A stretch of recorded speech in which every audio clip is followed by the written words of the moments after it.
So, ito, pinutin natin yung power button. Ayun, nagkulay green, sabihin, nag-oscillate na yan. Ayun! Oh, labas na yung start niya. So, hindi na problema yung may-ari nito. Then, na-resolve po natin yung problema.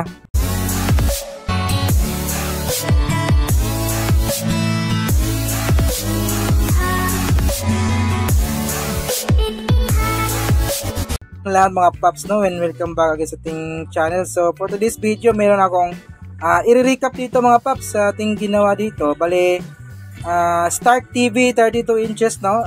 Yung issue nito, ano siya, standby mode lang, standby lang siya. Tapos kapag pinapower on mo sa kanyang power button sa remote, ayaw po siyang gumana. So na-repair na natin to dati. Ginawa natin is nirehet lang po natin yung kanyang MCU, tapos nagnormal na siya.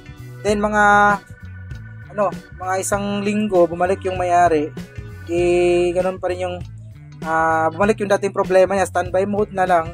Tapos kahit anong pindot mo sa kanyang power button, wala pa ring epekto, standby mode lang. So ang ginawa natin is nirehet natin siya ulit, then dinikit and resolder natin yung kanyang mga paa ng IC para siguradong nakadikit talaga. Niresolder natin, tapos tinesting, gumana siya. Pero kapag nalamig na yung unit natin,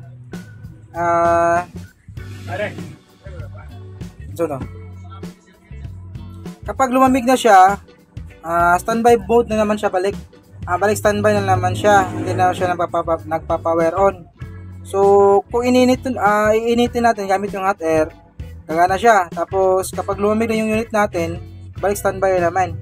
So kahit anong resolder natin dun sa kanyang paa, kahit siniguro natin na okay na connector na talaga, na resolder na natin yung paa, isano talaga siya, ganun pa rin yung problema. So ito yung dati niya, ito yung problema. So ginawa natin is pinalitan talaga natin ng bagong MCU.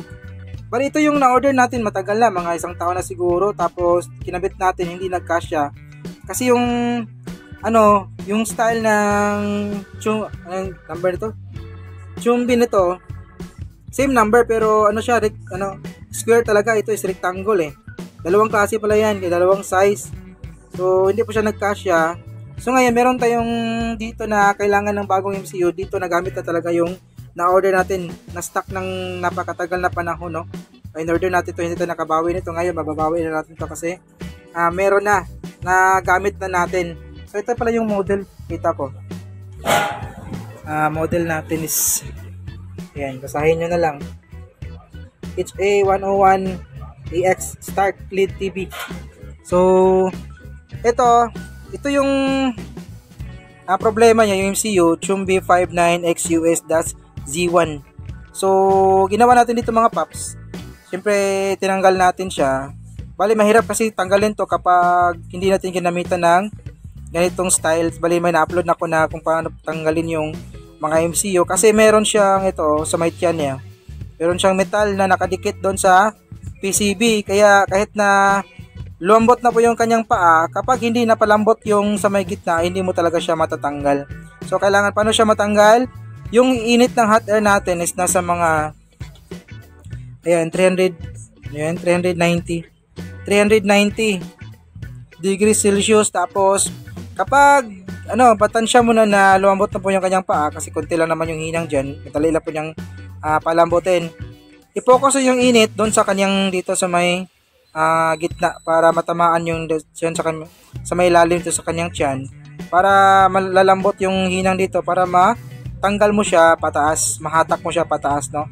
So ito naman yung style net din dito, hindi ko na nabidyohan kasi yung pagtanggal, kasi medyo puno na yung camera, yung cellphone natin, kailangan pa nating linisin kasi hindi na kaya niyang mahabaang video. So ang ginawa natin dito is inalign natin siya. Pagka-align ng isang paa dito sa may isang side, hininang natin. Tapos pag hinang dyan, dito na naman. Tapos align nyo naman yung kabilang side kung tama ba yung linya na hapakan ng kanyang paa. So okay naman. Tapos nag-lock ako dito, naghinang ng isang paa, tapos dito isang paa, tapos dito isang paa. Then saka natin siya hinot air. Then pagka hot air natin is pag lumambot na po yung kanya, kikita naman, malalaman naman natin yan kapag technician ka, kapag nakadikit na po yung hinang sa kanyang paa. Dito na tayo mapupukas sa may gitna niya, tapos sabay diin para yung tiyan niya, yung may hinang doon sa kanyang tiyan, didikit dito sa kanyang PCB. Ayan o. So medyo napaganda natin yung paghinang ng ating MCU gamit ng hot air, no? So wait lang. So ito, continue tayo, tumawag si boss. So yun nga, na-resolve natin yung problema na mapalitan natin ng MCU. So hindi ako sigurado na MCU na ito na nabili natin sa online sa katagalang panahon, kasi hindi pa nga natin nakabit eh. Then napansin ko rin dito, bunot din siya. Hindi po siya brand new talaga. Bunot lang siya sa my board kasi meron na siyang ano dito, yung parang dumikit na pandikit doon sa mga tinatawag na doon sa kanyang heatsink. So meron na siyang lamat to. Ayan. So nakita ko doon sa tiyan niya, mahinang na rin. So talaga siya, bunot siya sa my board. So ito na po yung kanyang resulta. Lagyan natin yung soso dito. Ayan, saksak natin. So ito yung hindi pa natin napalitan ng MCU. Ito yung kanyang problema. Standby mode lang, kahit anong pindot mo sa may remote, kahit anong pindot mo sa may button niya, sa may power button, ayaw talaga. So ngayon, testing natin. Ayan, bago na yan baka sabi nyo dinayaw kayo. Same po yan ang number, basahin nyo na lang. Hindi ko na lang napakita, pasensya na yung pagtanggal at saka pagkabit ito, kasi medyo masilan talaga, medyo mahirap. Then yung video, yung cellphone nga natin is hindi na kaya yung mahabang video. Nagtatay na nga ngayon eh. Ayan, same po yan ang number Yan. So ito yung original. Yan yung na-order natin sa online last year, 1 year ago na yan. So ito, pinutin natin yung power button. Ayun, nagkulay green, sabihin nag-oscillate na yan. Ayun. Labas na yung start niya. So hindi na problema yung may-ari nito. Then na-resolve po natin yung problema.